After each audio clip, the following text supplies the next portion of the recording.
I think I've been to Nigeria the last few years quite a bit. The first time I went was in the 80s with Benson Idahosa. That's when you were only a little boy. There's one thing I don't like about what you said. It makes me feel old. I wish you did not say you were 14 or 16. I think, oh Lord, why did they have to remind me? I want to tell you just a few things about my experiences with Benson. How many of you heard of that man of God? Okay. How many have not? You have not. Well, he was very, very, very powerful. So when I was with him, I was there for 2 weeks in the 80s, mid-80s. We were in Lagos, Ibadan, Kaduna, and it was powerful what God did. But that man of God, very anointed, like beyond what I've seen in my lifetime. Truly. I had him come speak for me in Orlando, and he said, and I was just reminded by someone who saw the clip. He was preaching for me. He would wear these beautiful robes, and he gave me one every day. I looked like the Pope.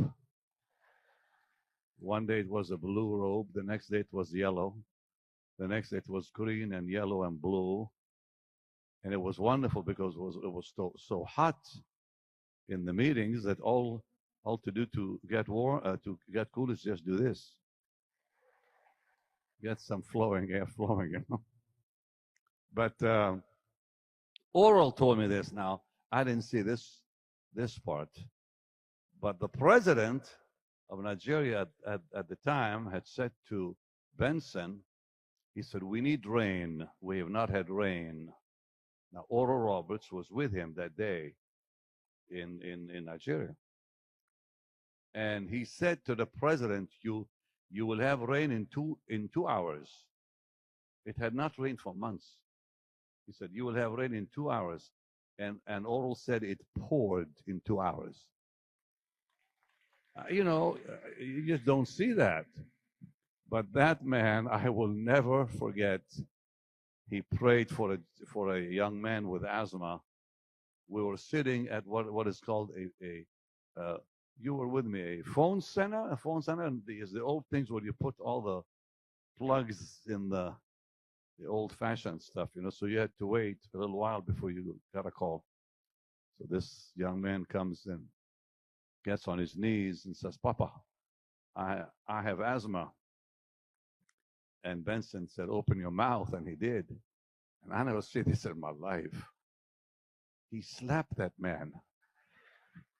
He says, you're healed. And he just slapped him like hard. Wham! And guess what? The asthma was gone. That was the first time I ever saw a man slap anybody and they got healed. Wow. But anyways, he was bold in the Lord.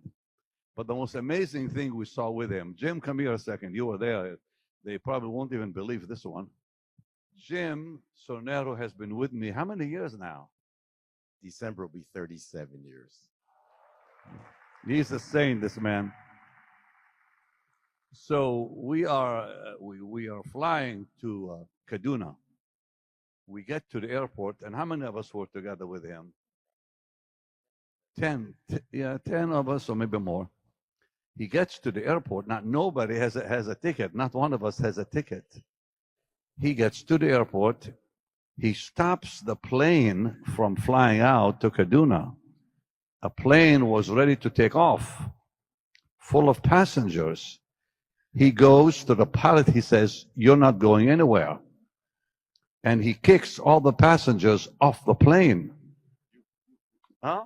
He said, you, go. And they went. And they all went. He kicked them all off the plane. He says to us, come on, take the first class cabin. So we filled the first class cabin. And then he goes down, and there's a line of people that had been kicked off by him. And he says, you go, you go, you go, you go, you go. And they fill the plane. And then he says, you go home. There was a few of them that could not get in. He looks at the pilot and says, now you can take off. I thought, what power this man has. He controls the airport. Things like that. So it was quite interesting, I must say. But he's in heaven now, and he left his impact on all of us.